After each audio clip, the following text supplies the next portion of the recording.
So ang una natin gagawin is right foot in step. Sa pag-control mo sa bula ay dapat hindi lalagpas sa ulo mo. So mababa lang ang pag-control.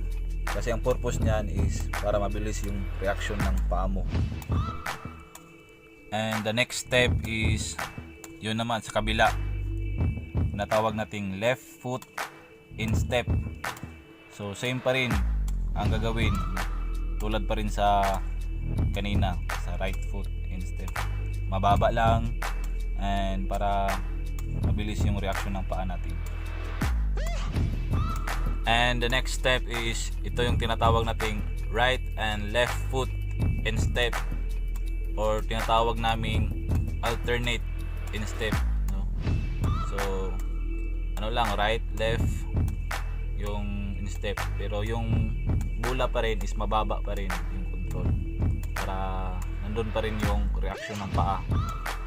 Mabilis pa rin yung pagkuha sa bula and focus ka lang sa bula para makontrol mo talaga. So ang susunod natin gawin is tinatawag natin itong front kick. So naka-point yung dalawang paa, right and left foot, then alternate siya.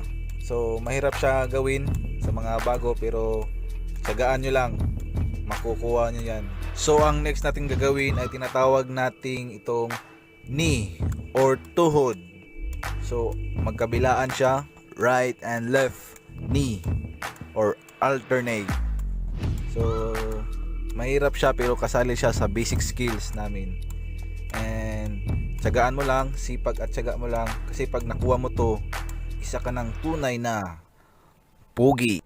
The next ay tinatawag natin itong head or heading.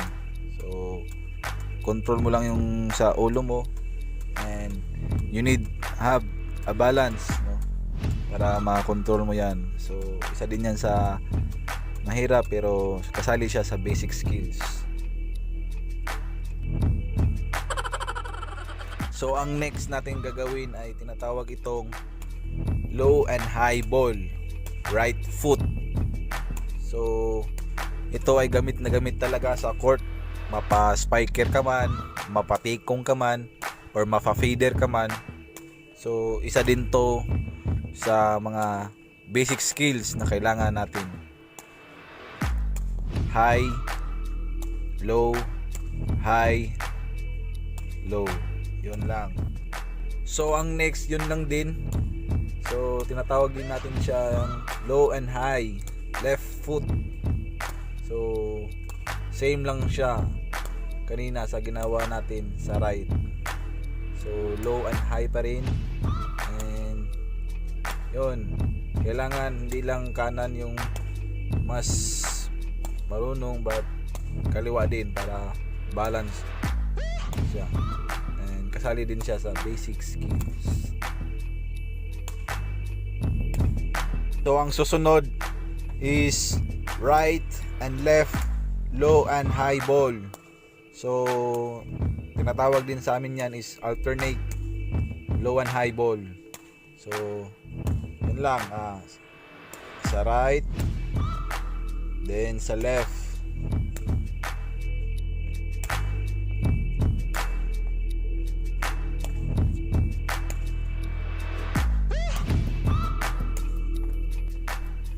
So ang susunod natin gawin ay ito ang tinatawag nating right and left high ball, or tinatawag naming alternate pa rin, right and left high ball.